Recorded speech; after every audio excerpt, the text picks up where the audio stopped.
sociedade do jeito que a gente quer, participando sem medo de ser mulher, pra mudar a sociedade do jeito que a gente quer, participando sem medo de ser mulher, pra mudar a sociedade. Olá, pessoal, eu sou a Ana Caju. É um grande prazer estar participando desse curso de formação e o nosso diálogo de hoje é sobre o que é direito.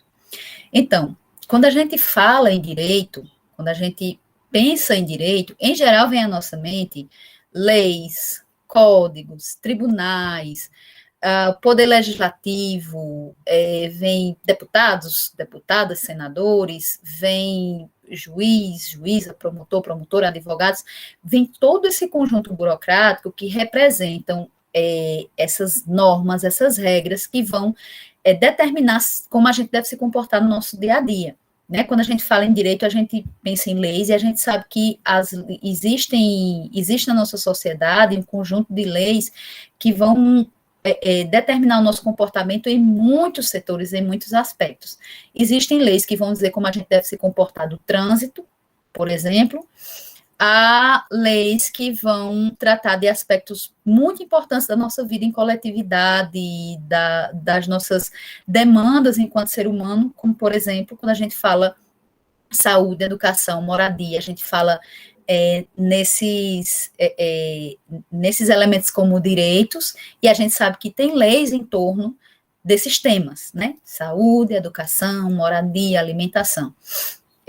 Quando a gente fala todo esse conjunto burocrático que vem do Estado, ou que representa o Estado, né? Poderes, poder legislativo, executivo, judiciário, leis e códigos, a gente está abraçando uma noção formal ou formalista de direito.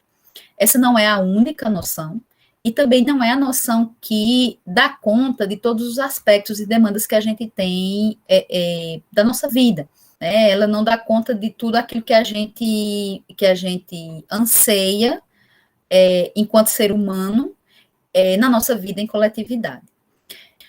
Vejam, essa noção formal do direito, ela tem uma origem no tempo e no espaço. Quando a gente fala em Estado, poderes, leis, a gente está falando de um modelo de organização social que surge a partir do século XVIII, que a gente vai chamar de Estado moderno, ou de Estado liberal moderno.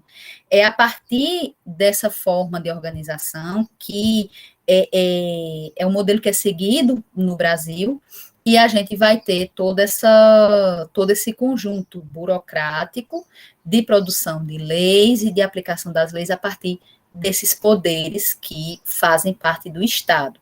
Não é a única forma de organização social existente, e ela não existiu sempre, né? Ela não é naturalizada. Ela não é natural, melhor dizendo. Os meios de comunicação tradicionais, assim como o próprio Estado, tentam nos passar essa noção formal de direito como sendo a única noção, e vão nos dizer o seguinte discurso: olhe, os poderes, eles criam o direito, criam as leis, e eles aplicam o direito, ou seja, tomam decisões, buscando as melhores soluções para a nossa vida em sociedade. Em geral, esses meios de comunicação e o Estado vão dizer o seguinte: legisladores e legisladoras, juízes e juízes, o poder executivo, eles vão criar o direito buscando as melhores soluções para a nossa vida em sociedade, as melhores regras, e vão tomar suas decisões também buscando os melhores resultados para os conflitos sociais. Essa forma de apresentar o direito, ela é acrítica, porque ela desconsidera todo o nosso contexto material, todas as relações que existem na realidade e que afetam o direito. Então, se a gente quer se afastar dessa noção formalista ou formal do direito, a primeira coisa que a gente deve pensar é: o direito não é neutro. O direito, diferentemente do que é colocado pelo discurso tradicional, não é produzido numa esfera em que totalmente afastada da sociedade. O direito é fruto da nossa sociedade. Se ele é fruto da nossa sociedade, ele vai refletir as contradições dessa sociedade. Ou seja, se a nossa sociedade tem relações de exploração, o direito vai refletir essas relações. Se a nossa sociedade tem relações racistas, o direito também vai refletir essas relações. Por exemplo, quando a gente pensa nas leis trabalhistas, cada vez mais o direito está sendo alterado, e aí várias reformas trabalhistas recentes mostram isso, cada vez mais o direito está sendo alterado para garantir que a pessoa que trabalha, a pessoa que é empregada, fique numa situação precarizada e que o empregador, né, os patrões, eles tenham todas as garantias para o seu investimento, para o retorno da sua exploração. E é isso que a gente chama de precarização do trabalho. Quando a gente fala, por exemplo, que no direito existem muitas e muitas leis que visam a garantir a propriedade a qualquer custo, inclusive diante de direitos que são fundamentais. Por exemplo, a nossa Constituição garante a reforma agrária e diz que o latifúndio no Brasil deve ser combatido. No entanto, a reforma agrária no Brasil não anda, porque a propriedade sobre a terra, ela é protegida pelo Poder Judiciário, ela é protegida pelo Poder Legislativo, ela é protegida por todas as forças políticas que atuam para fazer com que a reforma agrária não aconteça no Brasil. Então, a primeira noção que a gente precisa ter, o direito existe numa perspectiva formal, né? A gente deve olhar para a lei, para os poderes e entender que eles fazem parte do direito, mas essa perspectiva formal, ela não pode ser vista de maneira acrítica. A gente deve entender que o direito representa relações concretas que existem na sociedade. Por essa razão, essa forma de direito sempre foi criticada. A gente tem, por exemplo, em Marx e Engels, quando eles elaboram as reflexões filosóficas, sociológicas e políticas deles, eles vão dizer que o Estado, longe de ser uma esfera neutra na sociedade, ele é burguês, porque ele é dirigido por uma classe dominante, essa classe dominante detém os meios de produção, e ela vai criar as normas e vai comandar o Estado sempre para garantir essa sua posição. E aí, voltando ao exemplo que eu dei no começo, né, quando a gente fala nas relações de trabalho, em geral, o direito vai ser estabelecido para garantir que o trabalhador fique submetido ao comando do patrão e que o patrão tenha de volta a sua exploração. Em geral, o direito vai ser estabelecido para fazer com que o latifúndio seja preservado e as pessoas que não têm acesso à terra, que não têm terra, não tenham esse acesso à terra. Essa é uma visão mais realista, uma visão crítica do direito.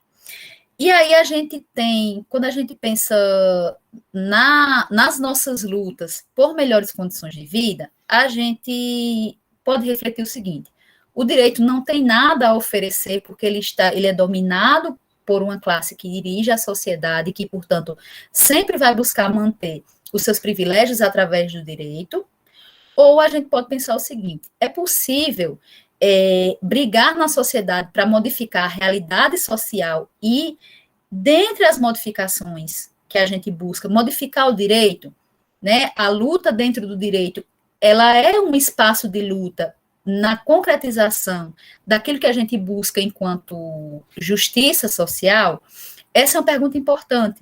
E para muitas pessoas de movimentos sociais, pesquisadores, pesquisadoras, juristas, a resposta é a seguinte: é válido lutar dentro do direito. É válido a gente construir nossa luta por melhores condições de vida dentro do direito, não tendo nenhum tipo de ingenuidade em relação ao direito, mas compreendendo que o direito é uma ferramenta ampla que pode ser disputada para que nós ganhemos mais espaço.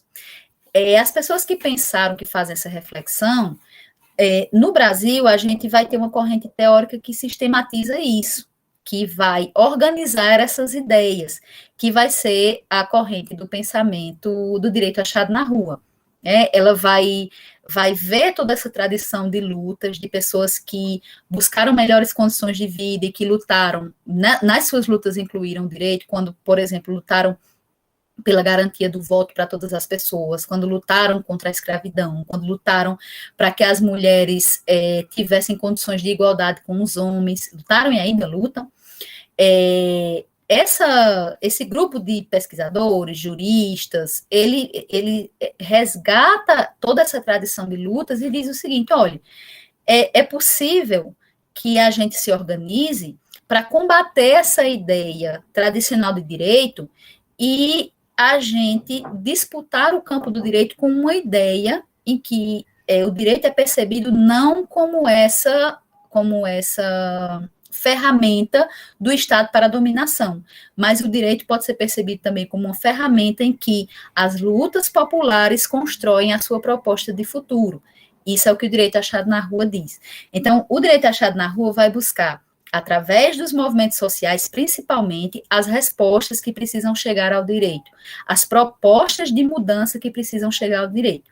E aí, o direito achado na rua vai tentar disputar, tanto na teoria como no âmbito dos tribunais, no âmbito da prática jurídica, com uma perspectiva tradicional do direito.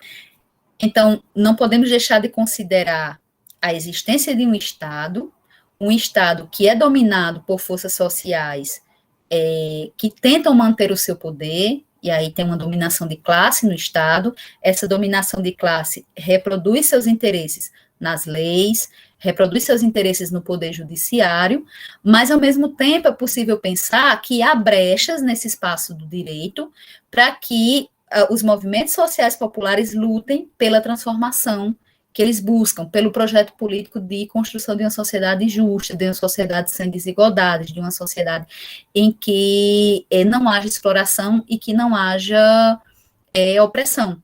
Como é que os movimentos sociais populares vão fazer suas lutas dentro do direito?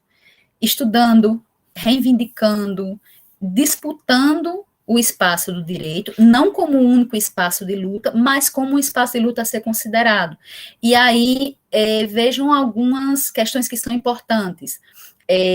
A previdência da trabalhadora rural, o direito da trabalhadora rural à previdência, foi conquistado a partir de uma luta, principalmente do MMC, de várias mulheres trabalhadoras rurais, e o MMC está nessa história. Quando a gente pensa também na liberdade religiosa, quando a gente pensa no direito ao voto, quando a gente pensa na nossa Constituição, em que há o reconhecimento da reforma agrária, né, como sendo algo que o Estado brasileiro tem a obrigação de realizar, isso é um resultado de uma luta dos movimentos sociais populares. Só que essa luta não se esgota no direito, em ter uma lei dizendo, essa luta também vai adiante na concretização. Vejam, quando a Previdência, quando é reconhecida por lei o direito da mulher trabalhadora rural à Previdência Social, esse direito se encontra constantemente ameaçado. Vejam, sempre na reforma da Previdência se tenta diminuir o direito das pessoas que trabalharam a vida inteira a se aposentarem, a terem o auxílio previdenciário, a terem uma proteção previdenciária. Então, sempre os movimentos sociais populares vão às ruas para proteger esses direitos. Esses movimentos vão à rua para reivindicar mais direitos e também para proteger os direitos garantidos. Só que o objetivo dos movimentos sociais populares não se esgota no direito, em conseguir uma lei, mas sim em suplantar a própria desigualdade que fere a dignidade das pessoas, que estabelece relações de exploração, relações de opressão. Então, para a gente simplificar, para a gente reduzir, o direito, no sentido formal, significa a estrutura estatal que vai produzir leis, vai produzir normas, que envolve o poder legislativo, o poder executivo, o poder judiciário, na aplicação dessas normas, e também a gente vai pensar de uma maneira crítica no direito, encarando toda essa burocracia como sendo um espaço a ser disputado, não de maneira ingênua, mas um espaço que precisa ser disputado pelos movimentos sociais populares para que as suas pautas, os seus projetos políticos de igualdade e de transformação ganhem espaço. E aí, quando os movimentos sociais populares forem vitoriosos nos vários âmbitos, no direito também, mas dentro da sociedade, no espaço da educação, no espaço das nossas relações sociais e econômicas, a gente vai poder pensar uma outra modalidade de direito, um direito que não esteja servindo a uma dominação, mas sim um direito que possa servir à melhoria das nossas relações sociais, que possa estar ao lado da concretização dos nossos objetivos de dignidade de vida, dignidade humana, de emancipação humana de uma forma geral. Pra mudar a sociedade do jeito que a gente